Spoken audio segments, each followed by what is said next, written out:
Yesmin con Jesús, América Latina. Señor mío y Dios mío, creo firmemente que estás aquí, que me ves, que me oyes. Te adoro con profunda reverencia, te pido perdón de mis pecados y gracia para hacer con fruto este rato de oración. Madre nuestra Inmaculada, San José, nuestro Padre y Señor, ángeles de la guarda, intercedan por nosotros.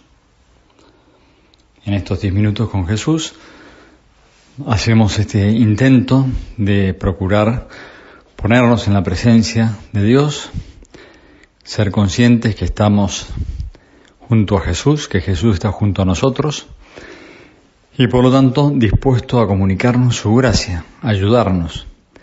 Pidámosle que tengamos el corazón abierto a todas sus mociones, a sus ideas, a sus sentimientos, a todo lo que nos quiera transmitir. Porque este momento de oración es un momento especial de gracia, es un momento en el cual hemos subido al monte Sión, al monte de la oración, al monte del encuentro con Dios, y por eso Dios nos va a comunicar sus gracias, nos va a comunicar sus ideas, nos va a comunicar sus pensamientos, qué es lo que espera de nosotros, cómo podemos trabajar en equipo, pero para eso necesitamos ponernos en la presencia de Dios. Y decirle a Jesús: Señor, sé que estás aquí, sé que me estás escuchando, sé que me querés, que vas a prestar muchísima atención a lo que yo te diga, que nada hay más importante en este momento que lo que yo te estoy diciendo, y eso me da muchísima confianza para abrirte el corazón, Señor. Por eso, al escuchar el comentario del Evangelio, le vamos a pedir al Señor, fundamentalmente, que nos ayude a ponernos en su presencia para pedirle ayuda en lo que necesitemos. Dice el Evangelio del día: en aquel tiempo dijo el Señor: hay de ustedes, fariseos, que pagan el diezmo de la hierbabuena, de la ruda y de toda clase de legumbres, mientras pasan por alto el derecho y el amor de Dios. Esto habría que practicar sin descuidar aquello. Hay de ustedes, fariseos, que les encantan los asientos de honor en las sinagogas y las reverencias por las calles. Hay de ustedes que son como tumbas sin señal, que la gente pisa sin saberlo. Un maestro de la ley intervino y le dijo: Maestro, diciendo eso nos ofendes, también a nosotros. Jesús replicó: hay de ustedes también, maestros de la ley, que abruman a la gente con cargas insoportables, mientras ustedes no las tocan ni con un dedo. Jesús es durísimo con los fariseos. Claramente Jesús deja pasar muchísimas fragilidades. Pensemos en la mujer adúltera que es sorprendida en adulterio, o sea, una mujer que se dedicaba a negociar con la infidelidad, una cosa muy fea. O Mateo, que era corrupto, que le robaba a los propios ciudadanos judíos, les cobraba de más, ¿no?, para quedarse con una parte de la comisión de esos impuestos que iban después a Roma. El Señor con esas personas tiene como una especial comprensión.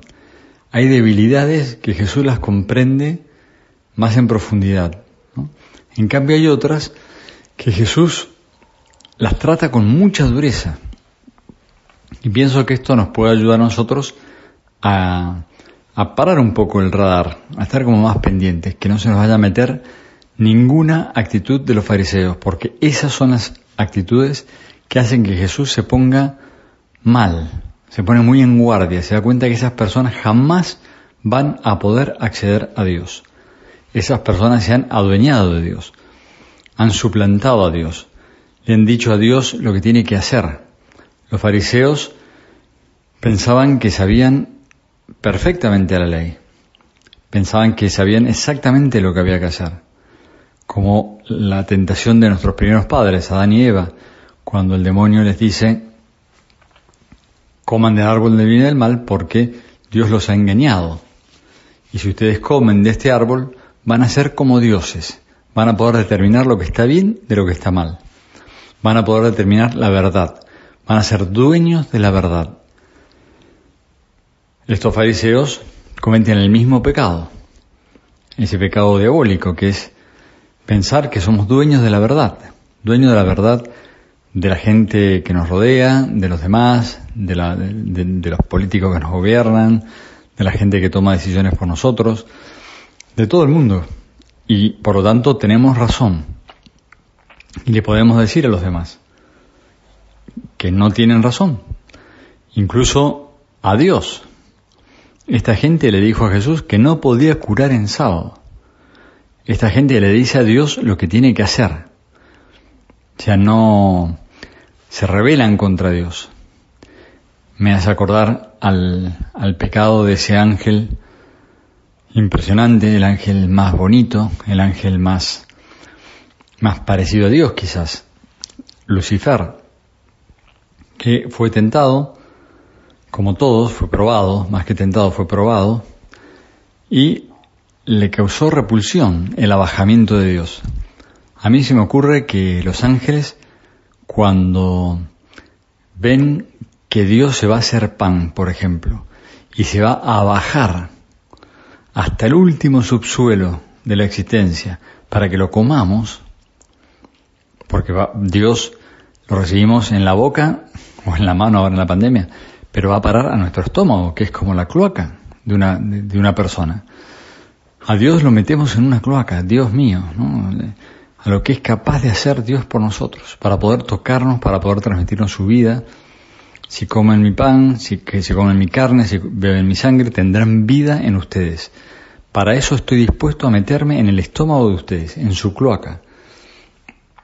Dios no pone límites, no pone ningún tipo de límites a su amor.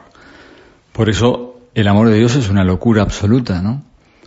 No tiene parangón. Y los ángeles, algunos se escandalizaron al punto de despreciar a Dios, de pensar que Dios se había excedido, de que no era digno de ser Dios. Un Dios que se abaja tanto no puede ser Dios. Y cometen ese pecado tremendo, ¿no? Despreciar a Dios. Los fariseos despreciaban al Dios de la misericordia, despreciaban a Jesús. Querían al Dios que ellos habían construido, un Dios a su imagen y semejanza, un Dios duro, que castiga a los malos y premia a los buenos. Y ellos habían establecido las cosas como para ser los buenos de la película y recibir esos premios de Dios, premios aquí en la tierra, también en la vida eterna, pero sobre todo aquí en la tierra. La mayoría de los judíos no pensaban en la existencia después de la muerte. El premio lo recibían aquí abajo. Por eso se portaban tan bien y cumplían con las observancias de la ley, pero observancias externas.